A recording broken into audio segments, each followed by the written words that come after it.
Well, it's a good day to have a great day. Welcome to JR Off Air. Excited to have this guy on the show. Well, he's in a band called Plain White T's. He was the writer for Rhythm of Love, one of their songs. You also know their song, Delilah. Very cool band, very cool guy. His name is Tim Lopez, and he is on JR Off Air.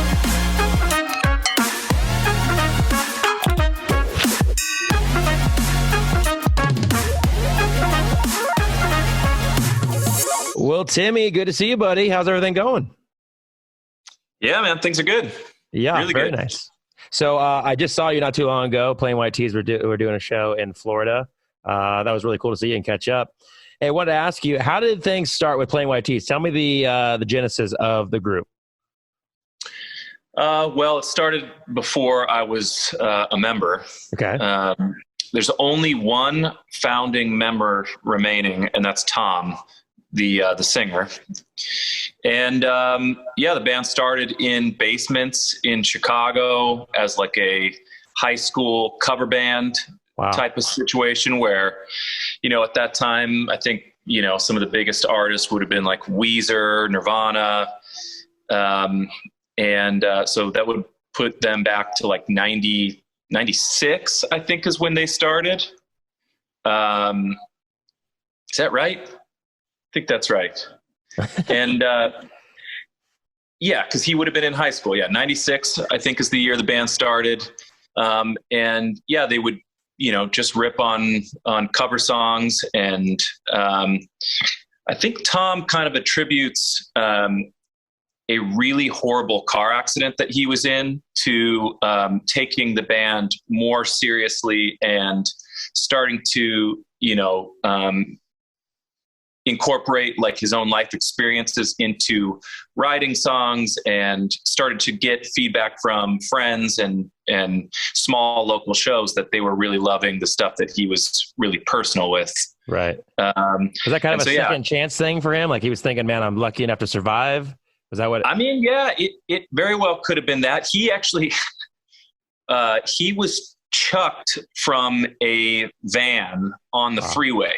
So he happened to not be wearing a seatbelt, and he's one of those rare cases where I think like someone cut him off and he yanked the wheel and it turned the car sideways and started doing this on the freeway and just threw him out of the van into like the center median, which had grass in it. And he landed in the grass, but it just wrecked his back. He had to wear like a full on like plastic, stormtrooper looking back brace for a long time. And so after that, I think he started writing songs for that record Stop, there was one before that actually. Come On Over would have been the record he was writing.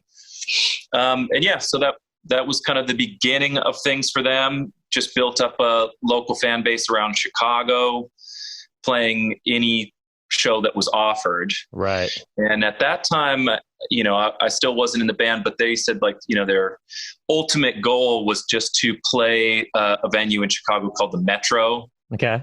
Which is like a good sized club. It's, maybe like 1,500 or something cap. And that was kind of a local accomplishment. At that time, like you'd go to see like the Smashing Pumpkins at the Metro. Maybe like Stubbs in Austin. Would that be similar? Yeah, okay. I think like that. Yep. And so they did that by the time I had met those guys. In fact, my old band that I was in with Reed, our mutual friend. Yeah. That band went out and flew from Southern California to Chicago to open for the Plain White Tees. Got it. At the Metro. So, and then, I joined them when I was 23 years old. So it's been 17 years. Jeez, man. So how does that happen? You open up for someone, I guess you make those connections of, hey, you play music, I play music. Thanks for letting me open up for you. Where does the merge come from? We're like, hey, by the way, Tim, would you want to maybe join us? Like, how does that work? And does that happen a lot in music? Because I feel like people are pretty protective of their groups, right? Yeah, I feel like bands that have that, that, I don't know. I would assume you're right. I feel like bands that probably start grassroots and like, earn their stripes the way that the T's did, that they try to keep the unit together as best as possible. So you wouldn't be outsourcing guitar players or whatever, But I knew those guys from opening that show. And then also we shared a manager. So there was times where we had all been together playing other shows, and our drummer from my old band ended up producing one of their records. So we'd been around those guys a little bit. I didn't know them well when I joined, and the band was a heavy touring band. So they would play 300 plus shows a year, and they were like, "Hey, you want to be in the band?" I hadn't toured that much, and I was like, "Yeah, let's jump in the van with these not random, but I didn't know them well. I was the new guy, but I loved it, man. The first couple years of living in a van and trying to earn it, and playing a lot of small clubs, was fun. That's Super awesome, fun. man. I love that. I love that story. Now, Delilah being one of the biggest songs. I should mention that you're from Santa Barbara. They're from Chicago, so that's kind of cool that y'all came together. Delilah being probably, would we say, the biggest song the Plain White T's have put out, for sure? Absolutely, yeah. Now, is that pre you, or did you join the band and that came out while you were in the band? It came out when I was in the band, but it was the song existed before I joined. So I remember in the previous band that I was in, I was sent that demo. Like, hey, here's a song that Tom's been working on. Because our manager at times, he was good at this. He'd be like, hey, look at what they're doing over here. Yeah. Look at how they're able to sell out these clubs. You guys need to be doing this.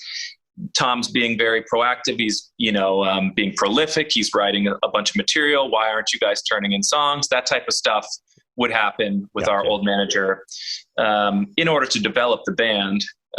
So I got sent Delilah, and remember feeling like, okay, this is probably the best thing he's ever turned in. Right. That was my feeling. There was no possible way to know that it would be what it became. Because to me, it sounded, off the heel. I mean, the T's were a pop punk band at the time, a Warped Tour style band, right? Yeah.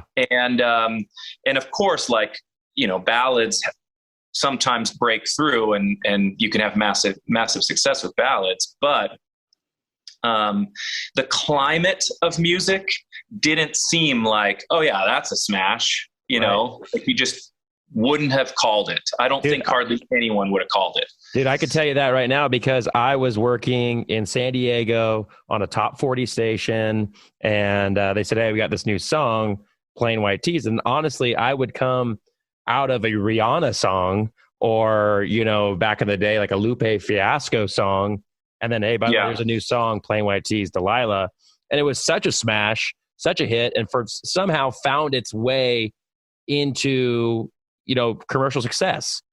And it's funny to hear that happens a lot, right? Some guys venture out, like I think of the band Extreme, oh yeah more than their ballad became was their biggest hit. And a great song. Yeah, honestly, it is a great song. I want to come back to Plain White T's, but I want to go back to your childhood and we talked about this before when I just saw you, you telling your dad that you really want to pursue music, and he was a big fan of you playing sports. And I know you also wanted to pursue skateboarding. You were really into that, especially being from Santa Barbara. It's kind of a mecca for that. Obviously a conversation, you told me that your dad didn't take well right away. Yeah. I mean, listen, I want to preface with they have been nothing but supportive the whole time.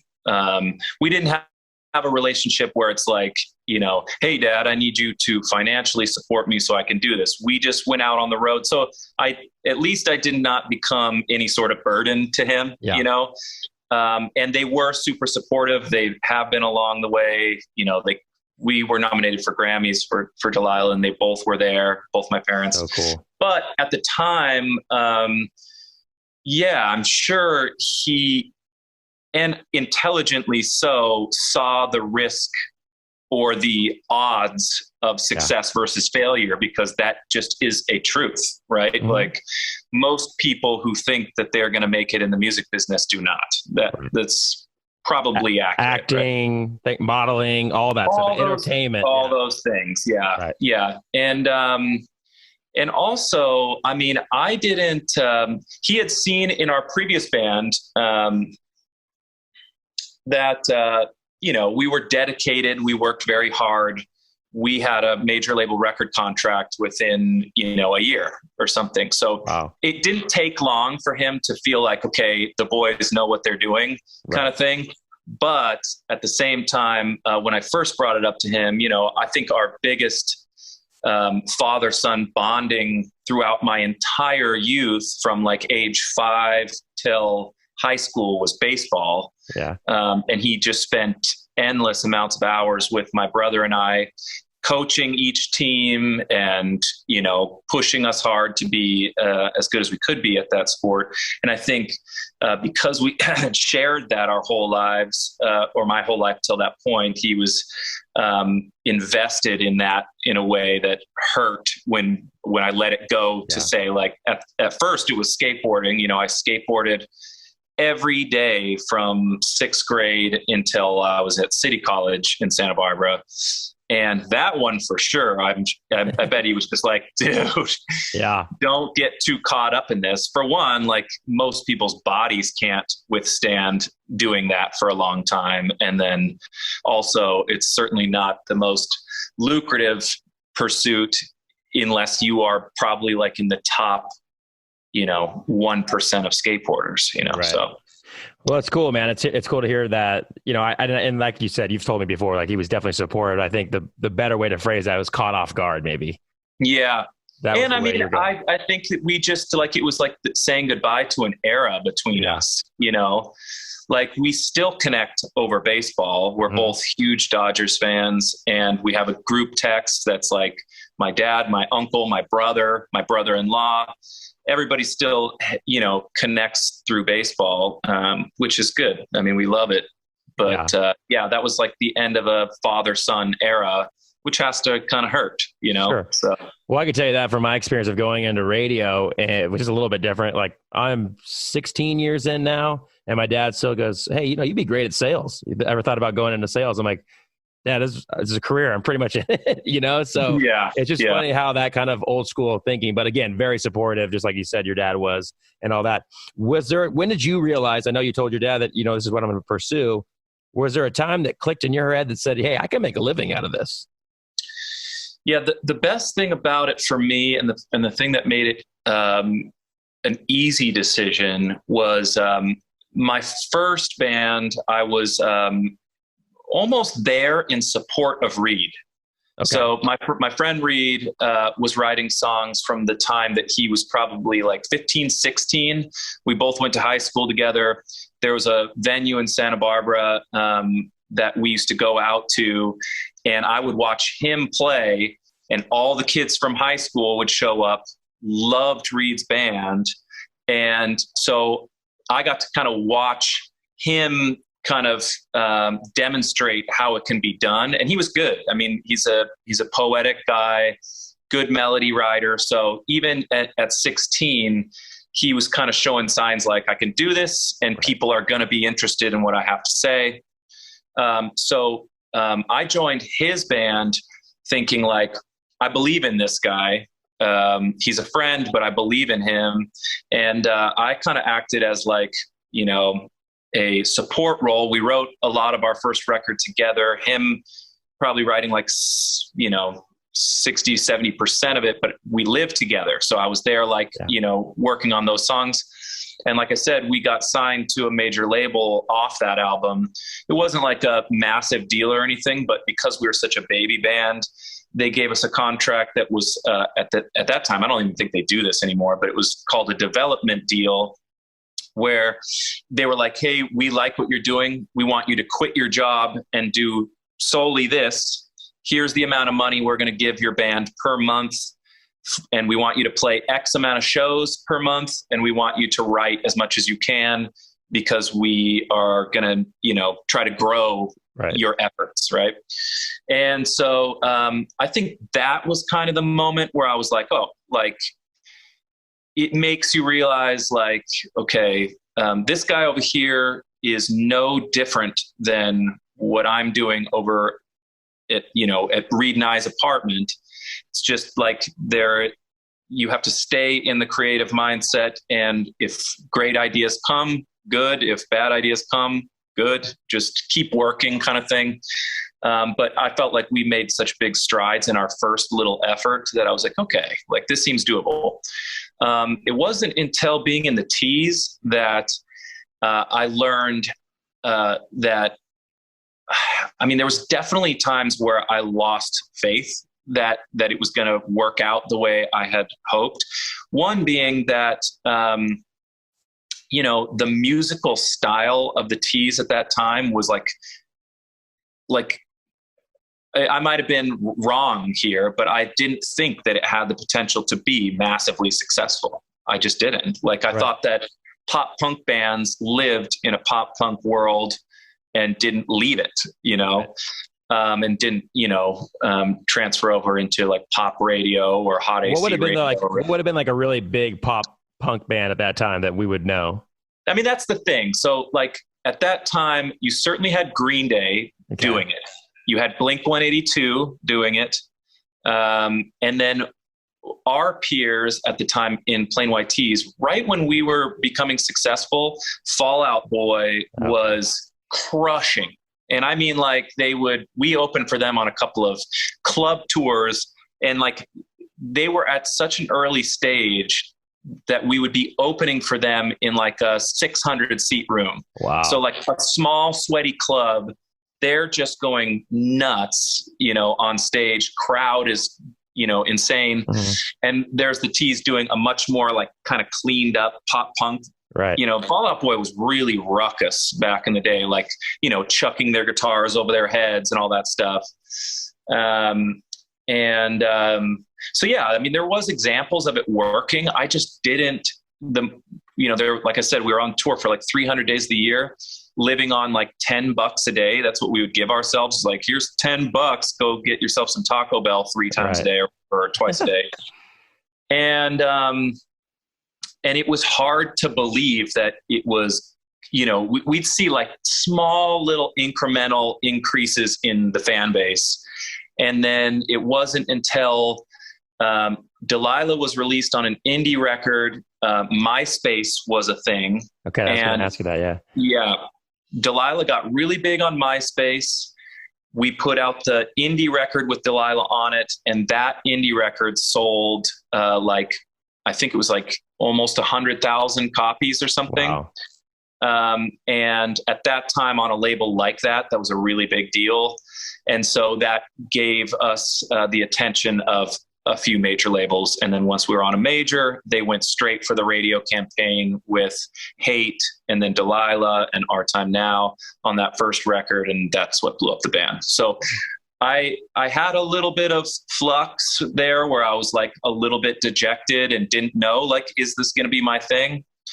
And then thankfully this is what's great about witnessing people who are successful, especially people that is that like when Tom was, Delilah was #1 in like 16 countries or something. Wow. So with a song like that from my friend Tom, it gave me the encouragement of like, well, I see how he operates. Yeah. I can also write music. I'm going to start writing for the band too. And so from that point forward, I've been trying to, get a few cuts on every single album. Yeah. I have had one hit with the band and then some minor successes with some other songs. And yeah, that all comes from just kind of witnessing people, do it. Yeah. Well, let's talk about that hit for a second. I mean, people know it, Rhythm of Love. I mean, don't downplay that at all because you've heard that. And correct me if I'm wrong. I've heard that in TV shows, movies, and all that stuff. How does that work? Do they have to come to you for permission to use it? And then does that help it blow up even more? It does, yeah. And it's almost always a yes. Yeah. Like someone's basically telling you, I wouldn't even care if the song was super misrepresented. Like, here's a commercial with, for hemorrhoids, we're going to use Rhythm of Love. Yeah. We'll give you 20 grand. I'll be like, yes. That's not how it works, by the way. Hemorrhoids. I never felt like you could do harm having your song heard by more people, but thankfully, I mean, the stuff that it was used in, like an Ashton Kutcher movie, which paid great. And it was in a Estee Lauder makeup like campaign where they ran it for like a couple of years. That was great. So yeah, I mean, that's type of stuff. The song did really well at Hot AC Radio. And that was more so in the States and Canada. Never, like, we went over to the UK and worked that song a little bit, and it did all right, but not quite what I would have hoped. But all that stuff really relies on you have a separate record company over there, and they have to believe it just as much as the US company, record company. So it gets complicated. But anyway, yeah, that song was great for me, and really helped me with my own self-confidence as a writer. And yeah. It's interesting because you said Delilah was so not a fit for how you first interpreted the band Plain White T's of, right, being a pop rock type band. When you heard the success of Delilah, were you thinking in your head, okay, maybe this is the formula where I can go down? Because Rhythm of Love is more like Delilah than a punk rock song.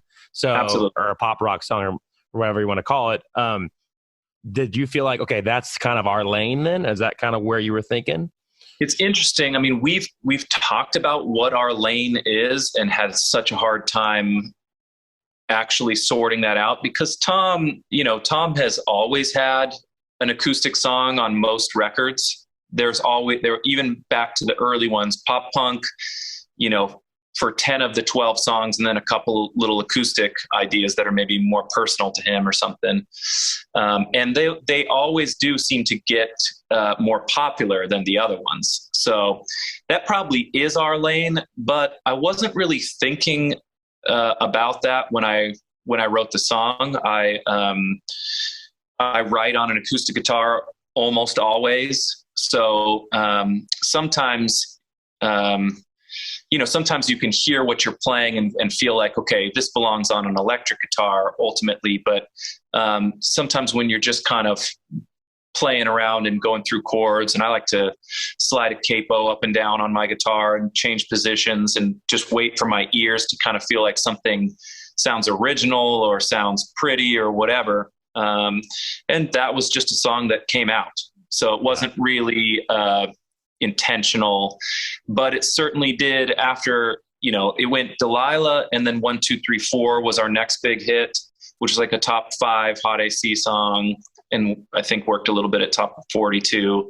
And then Rhythm is also a top 5 song at Hot AC, all on acoustics. So it probably is our lane. And I know Tom right now is writing for the next Plain White T's release. And I think he's leaning into that a little bit more than he has in the past. But it all comes down to the song, man.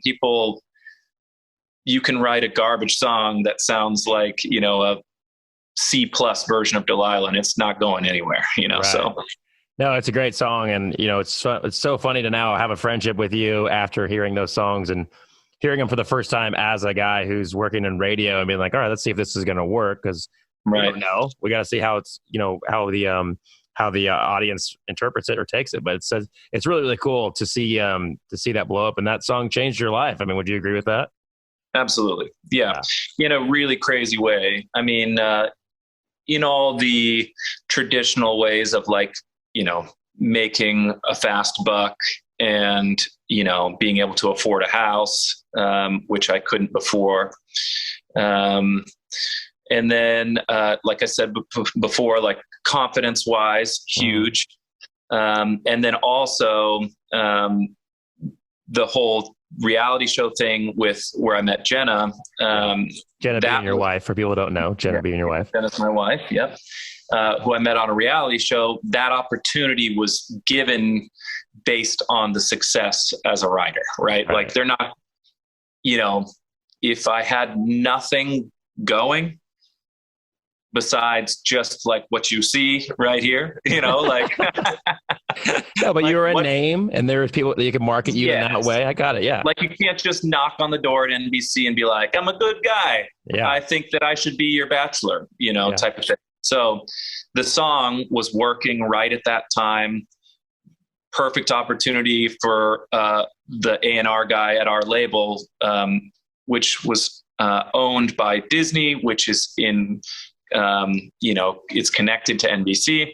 And so it was just an easy, hey man, like this guy over here, he's got a hit song right now. Yeah. I think he'd be a good fit for your show. And then it was like, 5 meetings and you're hired kind of thing, or hired. What was the name of that show?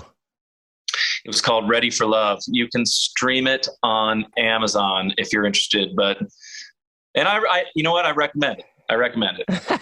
If you're into that, if you're into like the Bachelor, Bachelorette type stuff, then go check it out. It's got all your wife is awesome. She's so great. Agreed. Yeah, she is so cool. And obviously she kind of was thrust into dating a musician. And what's that like? I mean, how do you, how do you, I don't know if boundaries is the word, but how do you explain what you do and how your time's gonna be taken up when you're trying to have a relationship and all that balance, I guess? Yeah, I mean, I think that those conversations are had extremely early. The good thing is we, when we met on that show, I was like, head over heels for her. We both lived in Austin, Texas, which was extremely convenient because if it was, dating long distance and having to do all the touring that I was doing, that would be challenging. But we were both in Austin, and we kind of left the show in the past and just said, all right, let's date normally now. And so that was a long process too. And so she got, a good introduction to what life is like with me traveling quite a lot. And, she moved in with me before we got married. So she would just be home at my place while I was traveling a lot. And thankfully, we're doing this at a time where you can FaceTime someone constantly, and it's, it makes life a lot easier for traveling musicians. And as time has gone on, we've toured less and less and tried to be a little bit smarter with our time. Right. Sometimes you can be out there grinding and you're like, is this really driving our project forward, or would we be better usage of our time creating or whatever? So yeah, that's awesome, man. I love hearing that. And you talked about your touring's less now. How do you guys pick your spots when it comes to, I mean, you just did a show whenever this comes out, but a couple weekends, let's just call it a couple weekends ago in Wesley Chapel, Florida. I mean, how does that come about? How do you say yes to a gig? How do you say no to a gig where the band is now? Yeah, well, taking COVID out of it, let's just say COVID's not happening. Just yeah, that's obviously a factor. I got that now, but yeah. I mean, I think that we've been now recognized as someone that's like a pretty good booking for a family friendly event. Like if it's a city that wants to put on a show and they're like, hey, we're going to have tons of, kids running around and, their parents want to get out and, see a show or whatever. That's a big booking for us lately. Yeah. Which, those gigs pay well. And right now I've got my 2 kids. Tom has a son. Our bass player has 2 children, and our drummer is single right now. Well, he's not single, he's dating, but he doesn't have kids. And so as far as choosing gigs, it's kind of like, all right, what can we do that allows us the proper amount of time with our children and pays the bills? So a lot of times it is like that Wesley Chapel show where it's like, money's good. There's going to be a crowd, and they're really fun. Honestly, like people are wound up right now, especially, I mean, you said leave COVID out of it, but I think people are really wound up right now to see shows. So, yeah, I mean, that's a lot of it. And we do, we do still have plans for future touring, and pairing up with some bands and stuff and getting out there and doing a bus tour or whatnot. But like the best stuff is like, you saw me in Florida. It's like I fly with my golf clubs. I land, I go play golf. We play a show. I fly home, right. And I can pay the bills. So I love that. Yeah. Talking about pairing up with other bands and doing tours and all that. When you're an opener, can you think back to maybe one of the most impressive bands you've ever got to open for? Man, sitting side stage going, man, I hope I get to that level, or man, they know how to do it. Do you want to say hi? No? Come on. Creep in here. Hey, hi. Good to see you. Good to see you too. Yeah. Virtually. So, okay, here's a good one. By the way, that's Jenna from the reality show, everybody. Let's give it up. Yeah. We were, let me put my phone on. Yeah. I'm getting alerts here. So unprofessional. Yeah, no kidding. I'm just kidding. Listen to this one. We were out on tour, opening or main support for Snow Patrol. Wow. And Snow Patrol was at the exact same time the main support for U2. So U2 only had, they're playing stadiums. Yeah. We were in Boston and they were playing Gillette Stadium where the Patriots play. And Snow Patrol was like, you guys got to come check out how crazy this show is. So they put us on the list and we went there early to see Snow Patrol play and then got great seats for U2. And I mean, that's basically as big as it gets. Like the U2 production is kind of famous for being as grandiose as it can possibly be. And then, watching Snow Patrol, it's funny, like giant stage, Snow Patrol's out there. The sun is not down yet at Gillette Stadium. So they kind of look like a baby band trying to play for like this group of maybe like at that time, people are still funneling into the stadium. And it was not really what I thought. Like they probably were playing for like 4,000 or 5,000 people, but the place seats 65,000 or 70,000. So there's just people coming in and, it sounds pretty good, but, and then U2 goes on and it's just like, nights fall in and the lights are insane. And that was the tour where they were in that like, almost like alien spaceship looking thing. Okay. Yeah. I've seen pictures. Nuts, dude. Nuts. But, that was a great tour. We did Panic at the Disco and Fall Out Boy. Those were both in arenas. So we've done Madison Square Garden with those bands. We've trying to think of like what else. Rob Thomas was a great tour for us. I think we talked about that before. That guy what was that experience like with Rob? Because with Matchbox 20 and then him coming off, you were with a solo, right? Not Matchbox. Solo, not Matchbox. Is that a guy you look at and you go, this dude just has it figured out? Kinda, yeah. I've stayed in contact with him since doing that tour. We got along great on that tour. And you got to be learning from these guys, right? Are they talking to you? Is this a chance for you to sit down and stuff like that? Yeah, I wrote a song with Rob that might end up on his next record. We'll see if it does. But he's had massive success, lots of hits. But talking to him recently, I was kind of shocked to hear him say, he's like, I'm doing a ton of writing and I'm still going to put out stuff. But I think he realized that the sound of his voice reminds people so much of an era that has passed that he's kind of like, I really want to focus on writing and seeing if I can write for other people. It's not as focused on like, can I get a hit? Can I get another hit? And what's great about his catalog that he owns is that, you cannot go anywhere without hearing Rob. Like if you start to, it wasn't until I was on tour with him that I realized how much you're getting bombarded by Rob Thomas songs throughout your life. It's like grocery stores, restaurants, anywhere, like dentist's office. You're going to get, either Matchbox or his solo stuff.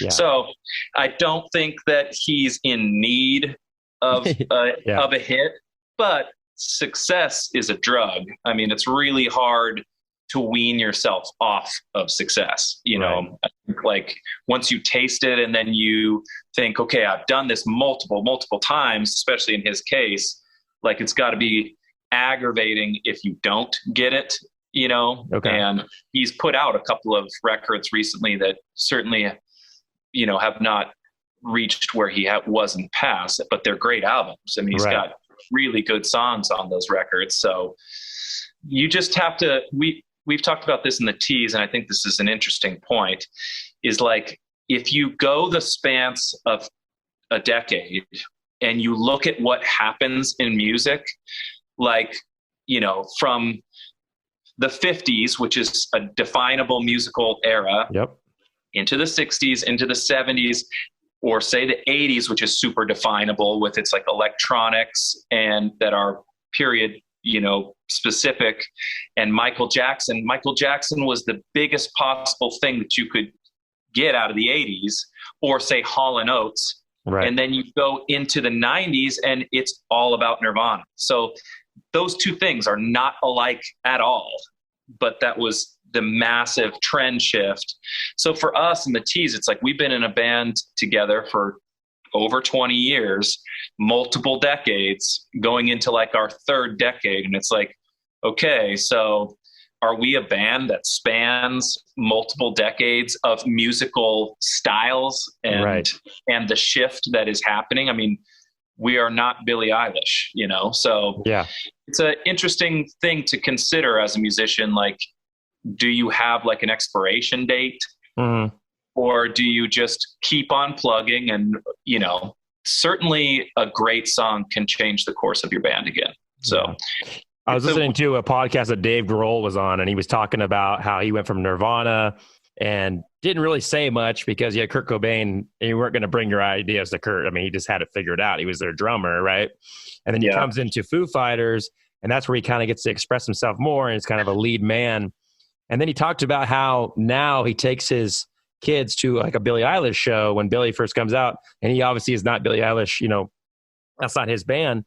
But he said there was kind of a revolution where you could see kind of what you just described of, you kind of have to catch that next phase of where music is at. I mean, I talk about this in fashion too, like fashion starts to repeat itself. There's like a revolution when it comes to that. But you also, I would argue that Foo Fighters, they've kind of remained the same, and they're still the damn Foo Fighters, right? Yeah, there are exceptions that stand the test. But I will say, even on, say, like modern rock radio, which Foo Fighters is a straight up rock band, you know, like they're not a top 40 band, even though they have crossed over at times for sure. But I would guess, and I could be wrong, so you can correct me if I am wrong, but I would guess that Foo Fighters have had less success even at modern rock lately than they did at the beginning of their career, right? Like they put out a couple albums recently that might have gotten almost no radio play. Yeah. So even a band that's pretty untouchable, like the Foo Fighters, who can sell out, you know, massive venues, and they have a dedicated fan base and they're set in that way. But even them, they're still going to deal with the shift in what music is, you know? Yeah. So, well, that's the crazy part too, is like, you know, you used to be all about radio, and that's the business I'm in. And now it's, and I think you and I've had this conversation before, is like, sometimes you hear songs on the radio, you go, man, I can't believe that song's a hit. We'll leave names out of it, but you know, I can't believe that song's a hit. But when you get to a Foo Fighters, or even where you guys are at right now, you guys have defined yourself, and you brought up Rob Thomas. You kind of can do things for the art, or what sparked something in you, or trying something, because you do have that catalog or those hits to go back to, where you have that dedicated fan base. Even if you're not on the radio, you know the nostalgia of your band is going to still sell out venues, right? So when you hear those departures, do you feel like those are kind of them not having to play the game? Yeah, probably so. And then ultimately, because you don't really need radio. You would only hope to have success on something that you really love anyway, like that you have poured yourself into. So you should be out there busy pouring yourself into your art. I think that there's times where it gets hard to not chase a trend and, change your stylings or whatever, which we have done at times, but we did it enjoying what we were doing. So I don't know, man, it's a really hard business. And sometimes stuff comes out of left field and is massively successful, purely because it's different and good. But yeah, I mean, yeah, who knows? No, who knows? absolutely. Who knows? I mean, I don't think there's a straight answer to this. I mean, I don't think there's like a formula like, yeah, you do this, and it happens. Yeah. And some of like my favorite songwriters, and I have a book called Songwriting by Songwriters. It's like how did these songs come to be as told by the writers? And there's so many massive writers who believe that songs are delivered to you, like that you basically like kind of open yourself up to something that is just showing up to you. Because I mean, it kind of, and this is going to be a little bit of a left turn here, but like trying to understand the subconscious in human beings has most people, I think, if not all, completely stumped. Like there's it's one thing to talk about like nature and nurture when it comes to like shaping a human being, but you're not controlling their subconscious. Like the subconscious, sometimes like you'll even catch yourself like, why the hell did I just think about that? You know, your brain works in a really crazy way, and songs first have to start as like a singular idea, but then like the ideas can snowball so quickly that you sometimes can't even keep up with it while you're writing. You're like, and then what if it did this? And then like, and this, and this, and this, like your brain is just kind of handling it. Yeah. And I've heard like Tom Petty is one of my favorite songwriters. And he said that before, like, oh no, I don't know. Those songs just kind of came. Like I just was like the vessel that like they came through. And so trying to nail down why a certain song is good or how it came to you, I think is like not really in your best interest sometimes. It's just maybe just kind of show up to work and maybe you'll get one. And that's kind of how I do feel about Rhythm of Love. I didn't have a background in writing songs that feel beachy or anything, but like that song just arrived within one day. It was like, I didn't have to work hard at it. It just showed up and there it was, So I certainly think that there's something to it. Well, I think you said something too, is the way a song can change shapes so much as you continue to write it, or it takes you in a different direction or whatever. I mean, an example of this recently, Dan and Shay's, their song Tequila, they were going to write that as a party song. Tequila, party, all that stuff. And then they changed it into a ballad to be more of a reflective song. And it became one of their biggest hits they ever had. So totally know what you're saying when it comes to that. I mean, that's the creative process with anything, right? I mean, you can start off with a goal and you can get there a couple of different ways. For sure. Wanted to ask you about this. Do you enjoy the production standpoint of creating songs, songwriting, all that, but then coming back to like a production standpoint, a guy that stands out for me is Ryan Tedder from One Republic. The way the guy's brain works when it comes to a beat drum or this or that, and how he can put that together, that puzzle together. Do you enjoy that too? Or is that something that sparks you? I love that part. Yeah. Because oftentimes, I mean, that's one of the really fascinating parts about songs too, is that you can destroy a song in production.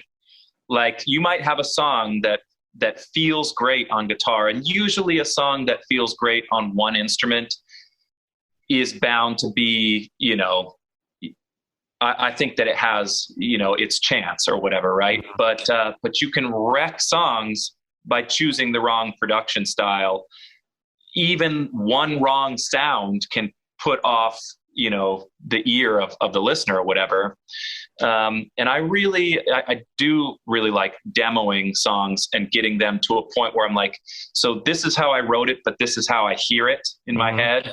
And oftentimes it is like a complete picture. So like the production, I'll just keep using Rhythm of Love, which is an easy reference, but like I heard all of the production in my head as I was writing it. So when I went to demo it with my friend in Los Angeles, I was like, hey man, I have this idea. It goes like this, but I hear the drums doing this. And, I hear the guitars coming in here because there's a lyrical cue for it. And I hear this part being harmonized this way. And so we just built it in one, it was like 1.5 days in the studio recording it. And then I don't think we changed hardly anything when we recorded it with the T's. It was like, no, Tim's version's all sorted out. Right. So, I love that part. And yeah, like it kind of allows you, there's one thing to be like poetic as a writer lyrically or to come up with a great melody, but there's a lot of artistry in the painting of the canvas around the song, so that it's really cool to watch, man. I mean, I'm a nerd when it comes to that. I love watching YouTube videos of people putting songs together like that. And yeah, Tedder's a good one. He's a good example. He's got a lot of stuff on like YouTube where you can watch him. Charlie Puth, I think, does that too. Yeah. That you like where he'll be like, hey, I started with this little piano and then check out how I manipulated it or whatever. So yeah. When you watch something like that, how do you view that? Like, that's how I would have done it too. Or I mean, how do you, when you watch stuff like that, or is that just like, that's a different level, or is that, I totally relate to this? I mean, some stuff's on a different level. Some of those guys are, for a while there, Ryan Tedder was probably, without a lot of people knowing it, the most successful songwriter, besides maybe like Max Martin, who's a producer, he was writing for Beyonce, Leona Lewis, Adele, himself with One Republic, and probably Taylor Swift. Yeah, Taylor Swift, right? So not only is your band successful, but you're writing for 6 or 7 of the other biggest artists in the world. And not only are you writing for them, but some of those are their hits. So he was crushing. And so, I definitely watch him and go like, okay, there's things to learn, Yeah. Can't be so arrogant as to not try to learn from someone like that. But, yeah. Well, cool, man. Well, I know you got your family, and I appreciate you so much taking the time to talk to me and help me get this podcast off the ground. It's been great. It was so cool seeing you in Florida and just talking about life and stuff like this. But say hi to the fam for me. I will see you when I come to Austin. We'll have a cigar or something. Sounds great. All right, brother. Dude. Be well. Talk to you later. Yep. You too. You, see ya. Yeah.